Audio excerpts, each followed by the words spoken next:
Rabbi इश्रह ली सदरी व यस्सिर ली अमरी वहलुल उक़दतम मिन लिसानी यफ़क़हू क़ौली रब्बी अऊज़ु बिका मिन हमाज़ाति शयातीन व अऊज़ु बिका रब्बी अन यहज़ुरून।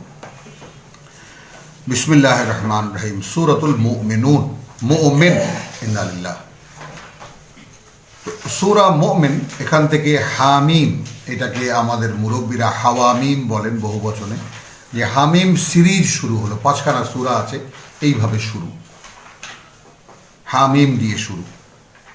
আর যখনই দেখবেন যে এটা একটা সিম্বলিক একটা মানে হলো, যে যখনই কোনো বিচ্ছিন্ন অক্ষর দিয়ে শুরু হবে কোনো সূরা, তার মানে এখানে প্রধান আলোচ্য বিষয় কিতাব।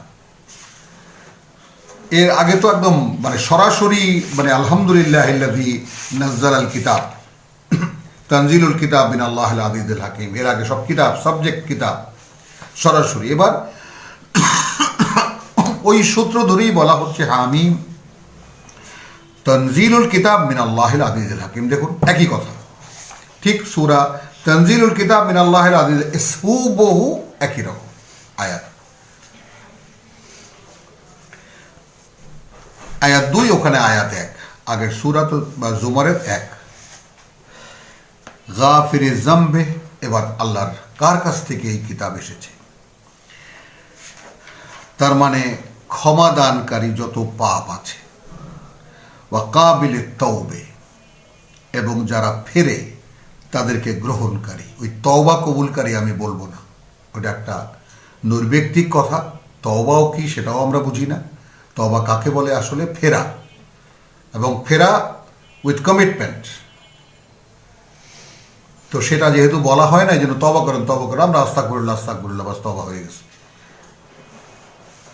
আমরা যেমন লা ইলাহা ইল্লাল্লাহু মুহাম্মাদুর রাসূলুল্লাহ, আল্লাহ ছাড়া মাবুদ নাই, মুহাম্মদ আল্লাহ রাসূল, ঈমান হয়ে গেছে। সবই আমাদের এরকম রেডিমেড। তাহলে গাফিরে জামবে, অর্থাৎ যদি তুমি মানে এই কথাটা যে আমরা এর আগের যে সূরা আছে, যে আমরা সূরা ইয়াতে সাদের না, এটা আমরা না না না যাকে বলে যে হ্যাঁ কুল ইয়া ইবাদ, 53 আগের সূরা, সূরাতুজ জুমারের। বলো, অর্থাৎ বার্তাবাহককে বলতে বলছেন, হে আমার বান্দারা, আল্লাযী আসরাফু আলা আনফুসিহিম, যারা চরম বাড়াবাড়ি করেছো নিজেদের উপরে, অর্থাৎ নিজেদেরকে নিয়ে যারা কিছুই করনি, ব্যয় খরচ করে ফেলেছো এই দুনিয়াতেই। লা তাকনাতু মিন রাহমাতিল্লাহ, হতাশ হয়েও না আল্লাহর করুণা থেকে, নিরাশ হয়েও না আল্লাহর করুণা থেকে। দেখুন এখানে সেম ল্যাঙ্গুয়েজ, ইন্নাল্লাহা ইয়াগফিরুয যুনুবা জামিআন, আল্লাহ কিন্তু ক্ষমা করেন পাপ সব, সমুদয়। ইন্নাহু হুয়াল গাফুরুর রহিম, তার পরিচয় এই যে তিনি পরম ক্ষমাপরায়ণ এবং পরম করুণাময়।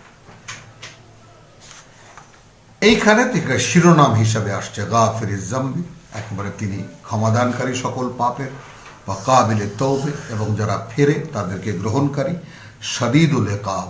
এবার আসুন, কঠিন শাস্তিদাতা, যিত তওল, আবার কি তিনি পরম দয়ালু।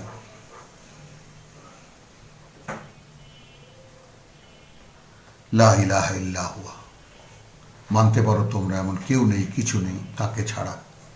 ইলাইহিল মাসির, এবং তার কাছেই তোমাদের ফিরে যাওয়া। বলুন, ছোট্ট ছোট্ট কথা, কিন্তু এর ব্যাপকতা কতটা। মা ইউজাদিলু ফি আয়াতিল্লাহ, কোনো বিবাদ করে না, বিতর্ক করে না, আর্গুমেন্ট করে না, তর্ক বিতর্ক করে না আল্লাহর বাণী ও বার্তা নিয়ে। ইল্লা, করে তারা, আল্লাযীনা কাফারু, মানে এগুলো যদি আমরা ঠিক এইভাবে বুঝে নিতে পারি, তাহলে জগৎটা চেনার জন্য, জগতের সমস্ত পরিস্থিতি বোঝার জন্য, এবং সবচাইতে বড় কথা আমি সহ, অর্থাৎ আমি কে, কি রকম আমি, এবং আমার সামনে যত মানুষ পৃথিবীতে আছে তারা কিরকম, কে কিরকম,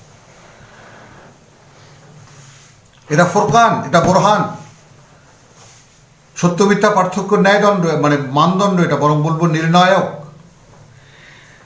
তাহলে মা ইউজাদিলু ফি আয়াতিল্লাহে, বিতর্ক করে না আল্লাহর কোনো বাণী ও বার্তা নিয়ে, ইল্লা করে তারা আল্লাযিনা কাফারু, যারা একে প্রত্যাখ্যান করে। ফালা ইয়াগুরুরকা তাকাল্লুবুহুম ফিল বিলাদ। এই জায়গাটা দেখুন, আজকের দিনে যদি মেলাই আমরা এখানে আমরা যেটা শিখেছি, আমি আমার গুরুজনের কাছ থেকে, তিনি বলেছেন যে মক্কা মদিনায় কাফেরদের যে আসা যাওয়া, মুনাফেকদের সঙ্গে যে মেলামেশা, ওই দিকে তিনি ইঙ্গিত করেছেন। এদের একদম উথাল পাথাল, একদম মোহাম্মদকে কীভাবে উৎখাত করবে, সেই ব্যাপারটাকে তিনি খাস করেছেন। আর আমরা 1500 বছর পরে আজকে বলবো আমরা যে তাকাল্লুবু ফিল বিলাদ, নগর সমূহে তাদের চলাফেরা তোমাকে যেন ধোকায় না ফেলে। আমরা বলবো আমেরিকা দেখো, জার্মানি দেখো, জাপান দেখো, তাই না, বিশ্বের উন্নত দেশগুলো দেখো, এখন দুবাই দেখো, এখন হংকং দেখো, এগুলা দেখে যেন তোমাকে, মানে এই যে মানুষজন, অর্থাৎ যারা আল্লাহর আয়াতের ধার ধারে না, তাদের যে উত্থান এই পৃথিবীতে, এটা যেন তোমাকে কোনো ধোকায় না ফেলে। মেলান আপনি? কাযযাবাত কাবলাহুম কওমু নূহ, এইরকম আল্লাহর বার্তাকে প্রত্যাখ্যান করেছে এদের আগে। একদম সরাসরি চলে আসুন, মক্কার আগে সরাসরি চলে আসুন, আমাদের আগে নূহের জাতীয়। যেমন আমরাও অকার্যকর মনে করি কোরআনকে, মিলিয়ে নিন। আমাদের ধর্ম, আমাদের শরীয়ত কোরআনে নফল ইবাদত, সিম্পল, বাস অক্ষরে অক্ষরে 10 লিখি, যেহেতু আল্লাহর কিতাব এই পর্যন্ত, এর আর কোনো ব্যবহার নেই। তো শোনাচ্ছেন ইতিহাস মানবতা রব্বুল আলামিন যে নূহের জাতীয় এর আগে অস্বীকার করেছিল। ওয়াল আহজাব, এই আহজাব কারা? পরে এবং বড় বড় মানে বিকশিত জাতি, মিন বাদিহিম, নূহের পরে, তাদের পরে। ওয়াহাম্মাত কুল্লু উম্মাতিন, চরিত্র দেখাচ্ছেন প্রত্যেকটি জাতির, যে ঝাঁপিয়ে পড়েছে প্রতিটি জনগোষ্ঠী বা প্রতিটি রসুলের অধীনে যে মানুষদের জন্য রসুল পাঠানো হয়েছিল, তারা তার উম্মত। বে রাসূলিহিম, এবার দেখেছেন, এবার এইটা দিয়ে, এই সমস্ত কথা দিয়ে, এই সমস্ত তথ্য দিয়ে আপনি ইকুয়েশন করেন বা আপনি বুঝে নেন সূরা আল ইমরানের 81। তাহলে প্রত্যেক যুগে রসুল ছিল। তাহলে ওয়াহাম্মাত কুল্লু উম্মাতিন বিরাসূলিহিম, এবং ঝাঁপিয়ে পড়েছে প্রতিটি জনগোষ্ঠী তাদের জন্য প্রেরিত বার্তাবাহকের উপরে, লিয়াখুযুহু, যেন তারা তাকে ধরতে পারে, ওয়া জাদালু বিল বাতিল, এবং তারা ঝগড়া করেছে তার সঙ্গে, তাদের কাছে যে সমস্ত মিথ্যা আছে সেই সব নিয়ে। লিইউদহিদু বিহি আল হক, নিচু করে দেখাতে, অকার্যকর করে দেখাতে, ব্যর্থ করে দেখাতে তাকে, যে সত্য সে নিয়ে এসেছে। আসুন, ফাআখাযতুহুম, তো যখন, তার মানে চূড়ান্ত পর্যায়ে। আজকের আমরা আসুন, আমাদের জ্ঞান, বিজ্ঞান, সমাজনীতি, তারপরে অর্থনীতি, তারপরে চিকিৎসা বিজ্ঞান, মানে কত অহংকারী আমরা। ছোট্ট একখানা পরমাণু পাঠিয়েছেন রব্বুল আলামিন, স্তব্ধ মানুষ, ধরেছেন তাদেরকে। ফাকাইফা কানা ইকাব, এখন তোমরাই তো ইতিহাস পড়েছো কোরআনে, কি পরিণতি হয়েছিল তাদের দেখেছ? কত কঠিন ছিল। নূহের জাতির উল্লেখ কেন করলেন? তারপরের জাতিগুলো তো আমরা আগেও পড়েছি, সামনেও পড়ব, জাতিগুলো কিভাবে ধ্বংস করেছে। নূহের জাতি যে শুধু একটা ছোট্ট নৌকায় যে কয়জন মানুষ, অন্যান্য পশু পাখি সহ ধরে ভরা নৌকায় বলেছে, যে কয়জন ধরেছে তাদের অধস্তন তোমরা। তো সেই কয়জন মানুষ ছাড়া বাদ বাকি গোটা জগৎকে ধুয়ে ফেলা হয়েছে। এখন দেখুন, একটু মেলান, ঠুলি পড়ো, আমি এটাকে ঠুলি বলি, খুব স্টাইল। আমাকে একজন পশ্চিমবাংলা থেকে আপত্তি করেছে, আপনি মাস্ককে ঠুলি বলেন কেন? আমি ভাই, আমি এটাকে গরুকে পড়তে দেখেছি ছোটবেলায়, তো ওইটাকে দাদা বলতেন যে ঠুলি পড়ায় দাও, যখন ধান মলন হতো তখন এই গরুর মুখে ঠুলি পড়ানো থাকতো যেন ধান খেতে না পারে। এখন আমার তো এই পর্যন্ত অনেক চেষ্টা করেছি, নিজে বুঝতে চেষ্টা করেছি যে ঠুনিটা কেন পড়বে সাধারণ মানুষ। তো একটা হতে পারে, শেষ পর্যন্ত চিন্তা করে বার করেছি যে প্রত্যেকটা মানুষের নিঃশ্বাস প্রশ্বাস বিষাক্ত হয়ে গেছে ফর আদার।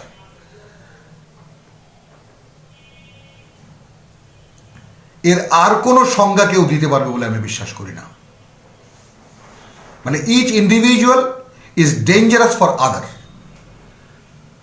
এছাড়া কে কি সংজ্ঞা দেবে?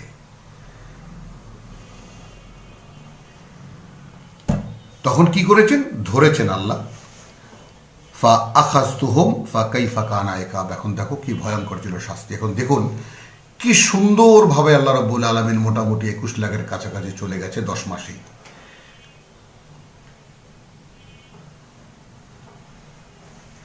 এখন এবং আবার হু টু আছে, যে সমস্ত বড় বড় গুরুজন আছেন তারা আবার আগাম সংবাদও দিচ্ছেন, আরো ভয়ঙ্কর রূপ নিচ্ছে, হ্যান হচ্ছে ত্যান হচ্ছে, এটা যাবে না, কত কিছু। আর আমরা নিতান্তই কোরআনের পাঠক 10 মাস আগে যখন এসেছিল তার 20-22 দিন পরেই বলেছিলাম যে এটা কিন্তু যাওয়ার জন্য আসেনি ভাই। যদি থাকে এখানে রেকর্ড আছে, দেখে নেবেন, খুঁজে নেবেন।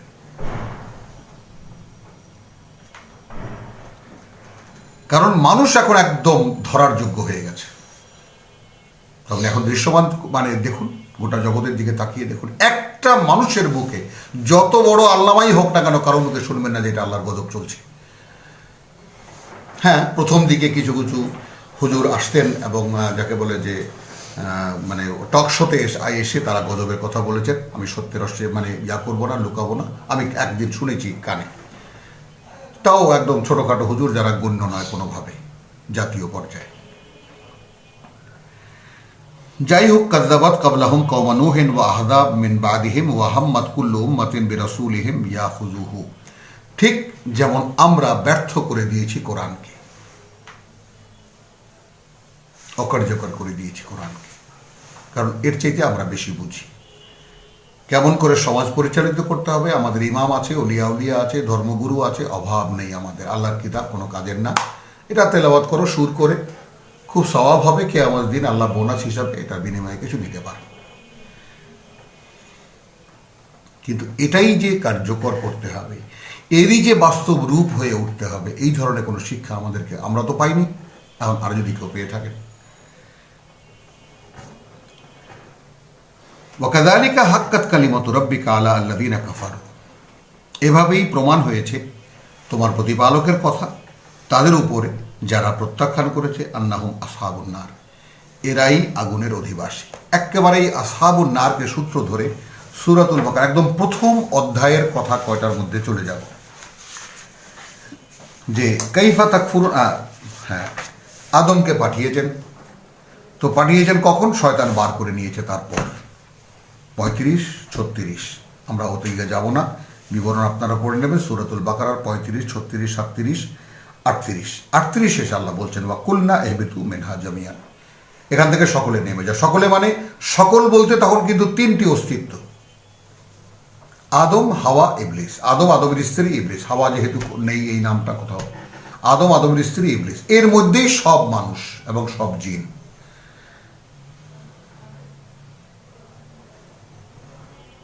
ফাইম্মা ইয়াতিয়ান্নাকুম মিন্নী হুদান, অতঃপর যখন আসবে তোমাদের কাছে সরাসরি আমার কাছ থেকে তোমাদের ডিরেকশনস, নির্দেশনা, গাইডেন্স, ফামান তাবিআ হুদায়া, তারপর তোমাদের মধ্যে থেকে অনুসরণ করবে, অনুশীলন করবে, মেনে চলবে আমার নির্দেশনা, ফালা খাউফুন আলাইহিম ওয়ালা হুম ইয়াহজানুন, তাহলে আর কোনো ভয় থাকবে না তাদের উপরে, কোনো আর না তারা কোনো দুরবস্থায় পড়বে, দুরবস্থায় পড়বে। ওয়াল্লাযীনা কাফারু ওয়া কাযযাবু বিআয়াতিনা। আসুন একদম মিলিয়ে নিন ব্যাপারটা। আর যারা প্রত্যাখ্যান করবে, অগ্রাহ্য করবে, আমি এখানে প্রত্যাখ্যানের চাইতে অগ্রাহ্যের কথাটা বলবো। আর যারা অগ্রাহ্য করবে, এবং যেহেতু এর সঙ্গে যেই কথাটা আছে যে এবং অকার্যকর মনে করবে আমাদের বাণী ও বার্তা, যেমন আমরা, উলাইকা আসহাবুন নার, এরা আগুনের অধিবাসী, হুম ফিহা খালিদুন, অনন্তকাল সেখানেই থাকবে তারা। তাহলে এখানে কি হলো? আসহাবুন নার মানে ওয়াকাযযাবু বিআয়াতিনা, এখানে কি দেখিয়েছে? ওখানে হলো যে ওয়াল্লাযীনা কাফারু ওয়া কাযযাবু বিআয়াতিনা, এখানে কি আছে? ওয়াকাযালিকা, আচ্ছা, আল্লাযীনা ওয়াকাযালিকা হাক্কাত কালিমাতু রাব্বিকা আলাল্লাযীনা কাফারু, যারা প্রত্যাখ্যান করেছে আমাদের মানে বাণী ও বার্তাকে, আন্নাহুম আসহাবুন নার, এরাই তারা যারা আগুনের অধিবাসী। চিনে নাও। তাহলে কোরআন নিয়ে একজনের কাছে গেলেন, বললেন ভাই এই আল্লাহর কথা, আল্লাহ এটা বলেছেন, আমার কাছে তো মনে হয় যে কথাটা সত্য, আপনার কাছে কেমন লাগে? যদি প্রত্যাখ্যাত হন তাহলে আপনি মনে মনে ধরে নেবেন যে এই ভদ্রলোক আল্লাহ তাআলার ওই রকম ভাগ করে দেওয়া তাদের মধ্যে একজন, যারা আগুনকে বেছে নিয়েছে তাদের অনন্ত জীবনের জন্য, জানতে বা অজান্তে। এবং এখানে এই কারণে অগ্রাহ্য শব্দটি ব্যবহার করি, যদি আল্লাহর কথা শুনে কেউ চমৎকার না হয়, কেউ মানে চোখ চমকে না ওঠে এবং তার বাণী শুনতে না চায়, আগ্রহ বোধ না করে, তাহলে এগুলো সব মানুষকে পরীক্ষা করার জন্য, কোনো অদৃশ্য মানে অস্তিত্ব মানুষকে পরীক্ষা করার জন্য মানুষই লাগবে, তাই না? হতে ইচ্ছা করবে আমি বা সালমান খান হব, শাহরুখ খান হব, অমুক হব, তমুক হব, সচিন টেন্ডুলকার হব। তো এদেরকে ছাড়া কি করে পরীক্ষা হবে মানুষ? যেন এই লোভে আমরা পড়ি। জগৎটা প্রচণ্ডভাবে আকর্ষণীয় করে দেওয়া হয়েছে কেন? যাতে এই ফাঁদে আমরা পড়ি। এই ফাঁদকে ফাঁদ মনে করে তা বলে দিয়েছেন, এটা প্রতারণা, ধোঁকা, এর মধ্যে পড়ো না। এখান থেকে উত্তরণ ঘটাবে যারা নিজেদেরকে, এবং অবলম্বন আল্লাহর এই বাণী। লাযীনা ইয়াহমিলুনাল আরশ, এইবার একটা প্রেক্ষিত দেখুন। আমরা সূরা জুমারের শেষ আয়াতে দেখেছি ফেরেশতারাও ডিউটি করছে এই জগৎ নিয়ে, তাদেরও ভূমিকা আছে এখানে। নাহনু নুসাব্বিহু বিহামদিকা ওয়া নুকাদ্দিসু লাক, সূরা বাকারার 30। আল্লাযীনা ইয়াহমিলুনাল আরশ ওয়া মান হাওলাহু, তাহলে যারা বহন করে আসন। আসন বলতে কি বোঝাবে? এটা সিংহাসন কল্পনা করব? বরং আমরা বলবো নিয়ন্ত্রণ আসন, অর্থাৎ যেইখান থেকে অর্ডারস আসে। ইউদাব্বিরুনা, আল্লাহই এই পরিচালনা করেন জগৎটাকে, অর্থাৎ এই আকাশ পৃথিবীকে। তাহলে একটা কেন্দ্র আছে, এই কেন্দ্রটাকে বোঝাতে গিয়ে আমি বলেছি যে দেখুন, কেন্দ্রটা এত কাছে থেকে বোঝা যায় যদি আপনি বুঝতে চান তবে। যেমন আমাদের একটা দেহ আছে এবং আছে একটা মন। আমি দেহের একটা সম্পূর্ণ মানুষ যাকে চালায় মগজ, আবার মনের একটা সম্পূর্ণ মানুষ। আমার মনের মানুষ, আমার প্রাণের মানুষ আছে প্রাণে, তাই হেরি তাই সকলখানে, মোর্শেদ কবি রবীন্দ্রনাথ। তো মনে মনের আমার যে মানুষ, মনে মনে কত কিছু করতে ইচ্ছা করে, কত কিছু করতে চাই, করি। আপনি দেখুন আপনাকে দিয়ে। আচ্ছা, এখন একদম চুলের অগ্রভাগে একটা পিঁপড়া হাঁটছে, আবার পায়ের কোড়ে আঙ্গুলের মাথায় একটা পিঁপড়া কামড় দিয়েছে। একই সঙ্গে যদি এই ঘটনাটা ঘটে, একই সঙ্গে আমি অনুভব করতে পারছি। তার মানে একেবারে আমার দেহ অস্তিত্বের সব জায়গায় আমি একই জায়গায় একই সময় বিরাজিত। সেই আমি আবার যখন আপনার কাছে বলি ভাই মনটা খুব খারাপ, বুকটা দেখাই, ভাই আজকে আমার মনটা খুব ভালো, বুকটা দেখাই। আপনি দেখুন এই যে এখনকার জগতে যত মানে যুবক যুবতীর প্রেমের যত আদান প্রদান, সেখানে একটা এরকম এখন তো এইরকম দেখায়, হৃদয়ের আকৃতি দিয়ে, হৃৎপিণ্ডের আকৃতি বানায় এইভাবে হাত দিয়ে, যে হৃদয়টা তোমাকে দিলাম। তার মধ্যে আবার একটা তীরও ঢুকিয়ে দেয়। তো আমাদের হৃৎপিণ্ড যেমন তার কেন্দ্র মনের, তেমনি আমরা দেখাইও, আমরা ব্যবহার করি সেইভাবে কথাটাকে, সেটাকেও আপনারা সামনে রাখুন। এইটাকে আরশ বলে আল্লাহ। তাহলে যিনি একই সঙ্গে ওয়াহেদুল কাহার, তিনি নিজ সত্তায় একমাত্র অদ্বিতীয় একক, আবার সর্বত্র একই সময় বিরাজিত। এটা কিভাবে সম্ভব? যেভাবে এই দেহ সত্তায় সম্ভব আমার বিরাজমানতা এবং আমার আবার কেন্দ্রীভবনটা।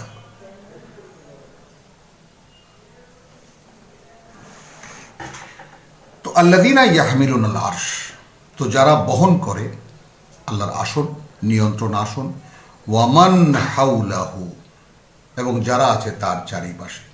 আপনি এবার গোটা জগৎ সংসারকে এর অন্তর্ভুক্ত ধরে নিতে পারেন।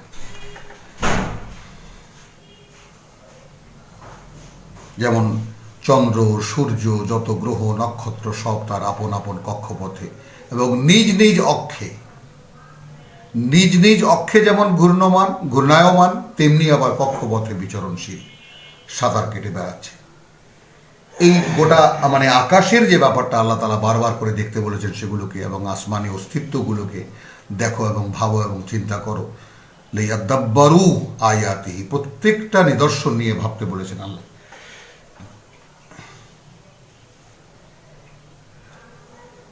আসুন এবার আমরা দেখি, যেমন এই সব কিছু কেন্দ্র পৃথিবী,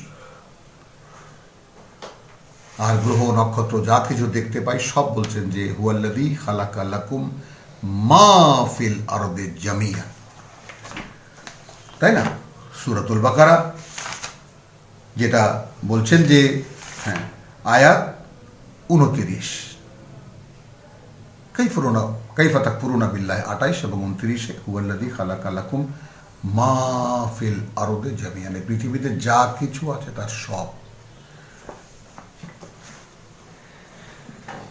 তাহলে এখন কেন্দ্র কারা এই পৃথিবীর? তাহলে সাবজেক্টকে কার জন্য? আমার জন্য, আমাদের জন্য। তো ঠিক সেই রকম আল্লাহ একই সঙ্গে বিরাজিত গোটা সৃষ্টিতে, এবং তারও একটা কেন্দ্র আছে, সেই কেন্দ্র যারা বহন করে সেই ফেরেশতাদের এবং যারা তার চারিপাশে অর্থাৎ গোটা সৃষ্টি জগৎ ব্যাপী তারা আছে। কি বলছে তারা? ইউসাব্বিহুনা বিহামদি রাব্বিহিম, তারা নিত্যকার কাজ করে যাচ্ছে তাদের কৃতজ্ঞতার সঙ্গে তাদের প্রতিপালকের, তাদের যার ডিউটি সেটাই তাসবিহ। ওয়া ইউমিনুনা বিহি, এবং এখানে কি বলবো, বিশ্বাস রাখে তাকে। ভাবুন, আল্লাহর আসন বহন করে এবং সেই সিরিয়ালে যারা আছে তাদের বিশ্বাসের কি প্রশ্ন? বরং বিশ্বাস শব্দটির একটা বিকল্প শব্দ আছে, আস্থা। একটা কথা বলবো, কথাটা আদৌ রাখা হবে কিনা, এই আস্থা রাখে তারা তার প্রতি। ওয়া ইয়াস্তাগফিরুনা লিল্লাযিনা আমানু সুবহানাল্লাহি বিহামদিহি সুবহানাল্লাহিল আযীম। গোটা বিশ্ব প্রকৃতির মধ্যে আপনার অবস্থানটা যদি এই কোরআনে যেভাবে বর্ণনা করেছে সেটা যদি দেখা যায়, তখন যে বাস্তবতা দাঁড়ায় তখন কল্পনাতীত যে আমি তাহলে কে।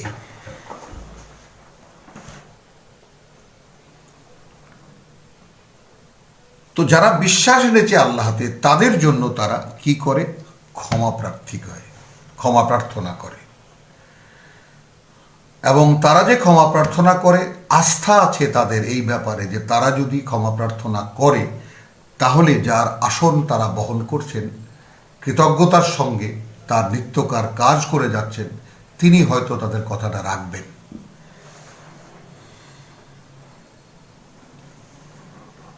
রব্বানা বলছে, প্রভু ওয়াসিআতা কুল্লা শাইইন রাহমাতান ওয়া ইলমান, প্রভু ঘিরে আছো তুমি, একেবারে ঢেকে আছো তুমি, বা মানে তোমার আয়ত্তের মধ্যে নিয়ে রেখেছো তুমি প্রতিটি জিনিসকে তোমার করুণা এবং তোমার জ্ঞানে। মানে every existence is your mercy, বা যাকে বলে যে করুণা, তোমার দয়া, প্রত্যেকটি অস্তিত্ব তোমার দয়া, এবং তার ব্যাপারে তোমার গোটা অবগতি সেটাও তোমার দয়া। তো এইভাবে তুমি প্রতিটি অস্তিত্বের সঙ্গে আছো। ফাগফির লিল্লাযিনা তাবু, অতএব আমাদের দাবি একটা আছে, এই যে তুমি ক্ষমা করে দাও তাদেরকে যারা ফিরেছে। নট ফর অল, সকলের জন্য নয়। তাহলে এখন একটা মানুষ যদি নিজ অবস্থানে দাঁড়িয়ে ভাবে যে যদি আমি ফিরি আল্লাহর দিকে, তাহলে গোটা সৃষ্টিতে যারা সচেতন অস্তিত্ব আছে, যারা মানে আল্লাহর নির্দেশ পালনে আল্লাহর প্রিয় অস্তিত্ব যারা, তারা সকলে প্রার্থনা করছে আমাকে ক্ষমা করে দেওয়ার জন্য। এই বড় চোখ দিয়ে, এই বড় দৃষ্টি দিয়ে নিজেকে দেখার ব্যাপারটা একটু ভেবে নেন, দেখা যায়। ওয়াসিআতা কুল্লা শাইইন রাহমাতান ওয়া ইলমান ফাগফির লিল্লাযিনা তাবু, অতএব ক্ষমা করে দাও তাদেরকে যারা ফিরেছে, ওয়াত্তাবাউ সাবিলাকা, একদম ইন্ডিভিজুয়াল, আলাদা আলাদা করে কথাগুলো, এবং এখন মেনে চলছে, অনুসরণ করছে তোমার পথ। ওয়াকিহিম আযাবাল জাহিম, এবং রক্ষা করো তাদেরকে তুমি জাহান্নামের শাস্তি থেকে। ক্ষমাটা কি কারণে?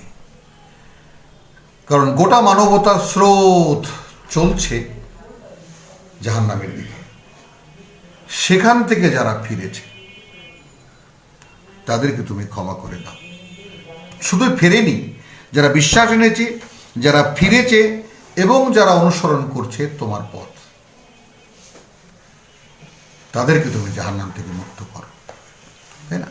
এখন এইখানে একটু সিমিলারিটি আছে কিছু সচেতন মানুষের ব্যাপারে। আয়াত আমরা ফুরকান থেকে দেখে নেব। ইবাদুর রহমান, সেই মনোনীত যারা, তাই না, তারাই তো আল্লাহর বান্দা। হ্যাঁ, 25-63। তো ইবাদুর রহমান যারা, করুণাময়ের বান্দা যারা, আল্লাযীনা ইয়ামশুনা আলাল আরদি হাওনা, এরা এই পৃথিবীতে চলাচল করে বিনীতভাবে।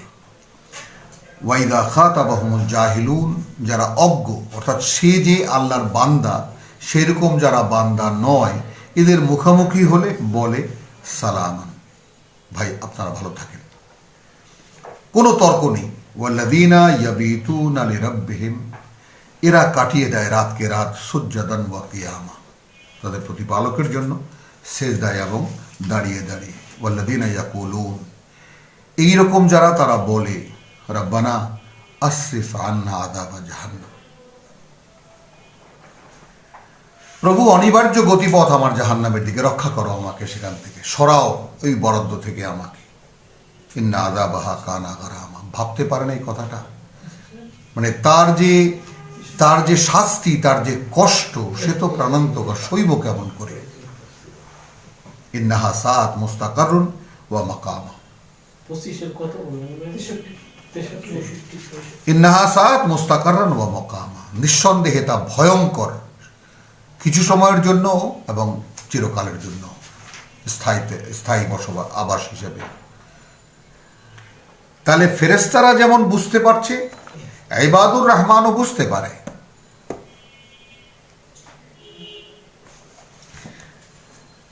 তো তাদেরকে তুমি ক্ষমা করে দাও।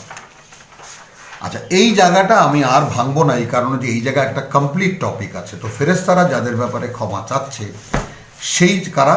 যারা বিশ্বাস এনেছে, যারা ফিরেছে এবং যারা অনুসরণ করছে তোমার পথ।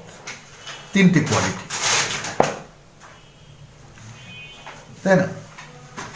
রব্বানা ওয়া আদখিলহুম জান্নাতিন, প্রভু তাদেরকে তুমি গ্রহণ করো, প্রবেশ করিয়ে নিও সুন্দর বনভূমিতে, জান্নাতে আদনিন, বসবাসের বনভূমিতে, আল্লাতী ওয়া'আদতাহুম। একটু আগে সূরা, যাকে বলে যে সূরা জুমারের শেষ আয়াতের আগের আয়াতে দেখিয়ে দিয়েছি, তাই না? আয়াত 74-এ দেখিয়ে দিয়েছি। সাদাকানা ওয়াদাহু, আলহামদুলিল্লাহিল্লাযী সাদাকানা ওয়াদাহু। তো যার ওয়াদা তুমি তাদেরকে করেছো। এবার বিস্তারটা কোথায় খেয়াল করি। ওয়ামান সালাহা মিন আবাইহিম ওয়া আজওয়াজিহিম ওয়া যুররিয়াতিহিম, তাহলে যেই মানুষটি ক্ষমা পেয়েছে, কি করেছে? সে বিশ্বাস এনেছে। কি করেছে? এরপরে বিশ্বাস এনেছে এবং ফিরেছে আল্লাহর দিকে, এবং এখন কি করছে? সেই পথে চলছে। এইরকম একটি ব্যক্তি জান্নাতের অধিকারী। তার রেজাল্টও এখানে দিয়ে দেওয়া হলো, তার চূড়ান্ত ঠিকানা। এরপর বলা হচ্ছে যে যারা সালাহা মিন আবাইহিম, অর্থাৎ তাকে দেখে দেখে নিজেকে শুধরেছে তাদের পিতা শ্রেণীর মধ্যে, ওয়া আজওয়াজিহিম, এবং তাদের স্ত্রীদের মধ্যে, ওয়া যুররিয়াতিহিম, এবং তাদের সন্তানদের মধ্যে। ভাবতে পারা যায়? কিন্তু তাদেরও কোয়ালিটি আছে, সেটা বলবো। ওয়ামান সালাহা, কিন্তু শুধরে নিয়েছে। ইন্নাকা আনতাল আজিজুল হাকিম, তুমি তো সে যে সর্বশক্তিমান, সকল জ্ঞানে জ্ঞানী। ওয়াকিহিমুস সাইয়্যাত, এখানে ঘটমান যত মন্দ আছে তা থেকে তাদেরকে উদ্ধার করো তুমি, রক্ষা করো তুমি। ভাবেন, ওয়ামান তাকে আস-সাইয়্যাতে ইয়াওমাইদিন, আর যাকে রক্ষা করলে তুমি সেই সব মন্দ সেই দিন গণ্য,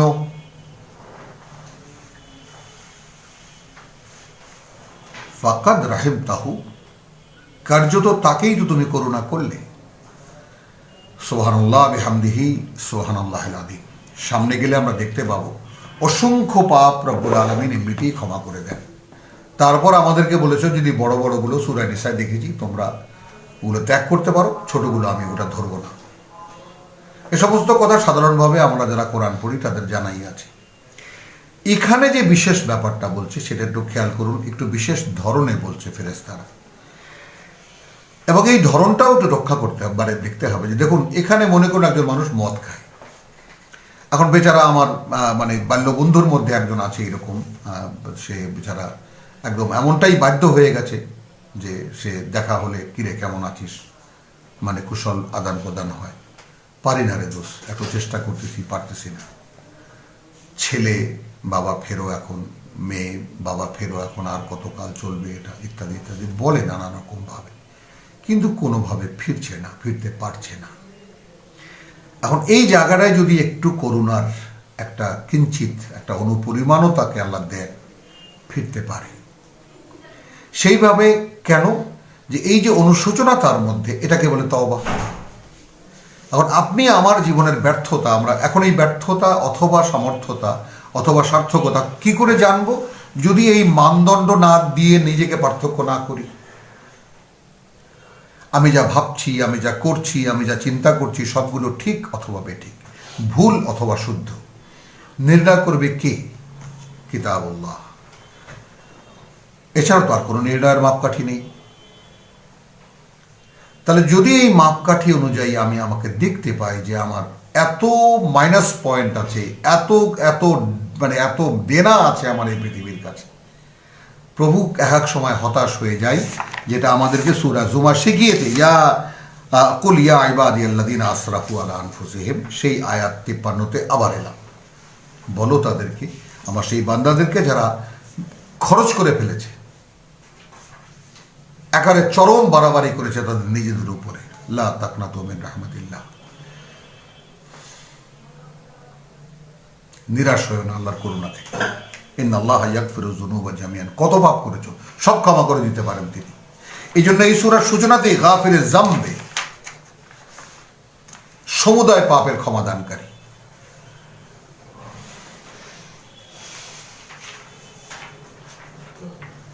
তো তারা এখন একটা টেকনিক্যাল কথা, আমি এই আয়াতটার সেই মানে ইয়াটা দেখাতে চাই যে একটা সূক্ষ্ম জায়গা আছে। তুমি তাহাদিওকে বাঁচাও যাবতীয় অন্যায় ও খারাপি হইতে, তুমি যাহাকে কেয়ামতের দিন যাবতীয় খারাপি হইতে বাঁচাইয়া দিলে।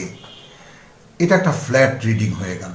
কেয়ামতের দিন যাবতীয় খারাপি হতে বাঁচাইয়া দেওয়া মানে জাহান্নাম থেকে উদ্ধার করা, ওই দিকে চলে যাবে ব্যাপারটা। কিন্তু কথাটাই পৃথিবীর জীবনের। ওয়াকিহিমুস সাইয়্যাত, আয়াত 9 সূরাতুল মুমিন। তুমি রক্ষা করো তাদেরকে যত মন্দ তারা করছে সেই সব থেকে। ওমান তাকে আস-সাইয়্যাতে ইয়াওমাইদিন, আস-সাইয়্যাতে ইয়াওমাইদিন, এবং যাকে তুমি রক্ষা করলে যে সব মন্দ সেই দিন গণ্য, ফাকাদ রাহিমতাহু, কার্যত নিশ্চিত করুণা তো তুমি তাকে করলে। ওয়াযালিকা হুয়াল ফাউজুল আযীম, এবং এইরকম যদি কোনো প্রাপ্তি ঘটে কারো জীবনে, তাহলে সেটাই তো মানে মানে মহত্তম সফলতা। যদি কেউ পৃথিবীতে থাকতে আল্লাহর করুণাকে অ্যাচিভ করতে পারে, আনতে পারে নিজের উপরে। ইন্নাল্লাযীনা কাফারু, আর তারা যারা এখানে প্রত্যাখ্যান করছে আল্লাহর এই কিতাবকে, ইউনাদাউনা, এই কথাগুলো এত অসাধারণ যে কথাগুলোর মানে বাগ্মিতা, বর্ণনা ভঙ্গি যেটাই বলি না কেন, রাব্বুল আলামিনের বাগ্মিতা তাকে ছাড়িয়ে যাবে কে, এবং তার বর্ণনা ভঙ্গি তাকেই অতিক্রম করবে কে? তো ইন্নাল্লাযীনা কাফারু ইউনাদাউনা, তারাও সেদিন কাঁদবে, ডাকবে, আর্তনাদ করবে।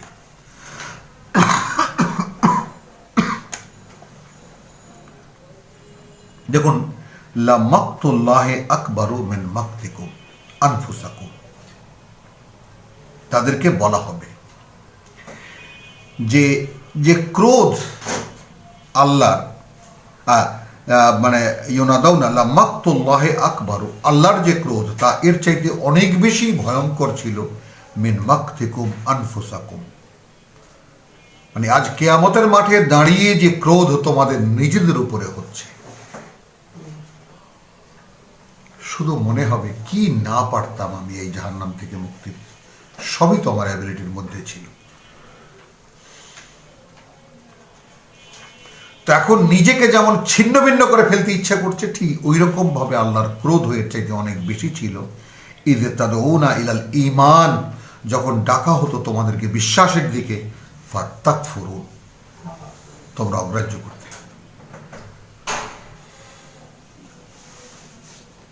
কালু, বলবে তারা, রব্বানা আমাত্তানা ইসনাতাইন, মেরেছো আমাদেরকে দুবার।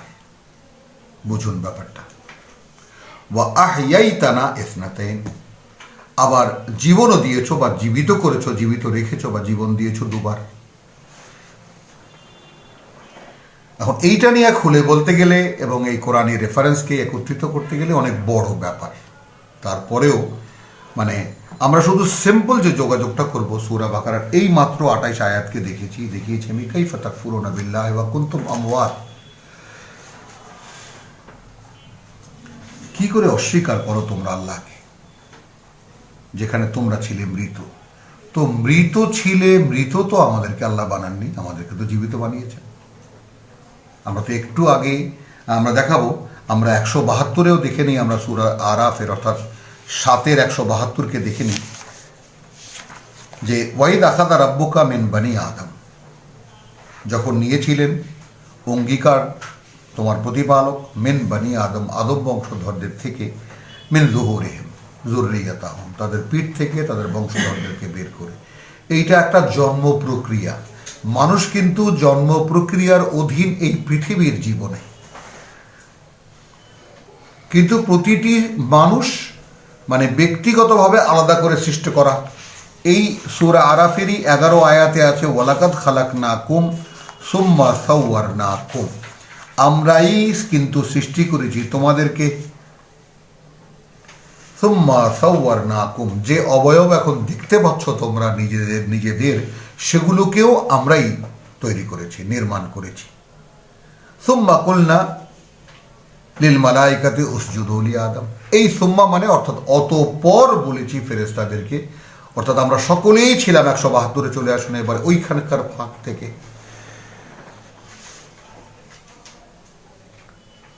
যে স্যালুট করো আদমকে। তাহলে ওয়া আশহাদাহুম আলা আনফুসিহিম, এবং সাক্ষী রেখেছেন তাদের নিজেদেরকে, নিজেদের বিরুদ্ধে বা নিজেদের উপরে। আলাস্তু বিরাব্বিকুম, আমি কি তোমাদের সৃষ্টিকর্তা প্রতিপালক নই? কালু বালা, সকলেই বলেছে হ্যাঁ অবশ্যই। শাহিদনা, আমরাই তো সাক্ষ্য বহন করছি। তার মানে আমরা ছিলাম না, এলাম কোত্থেকে?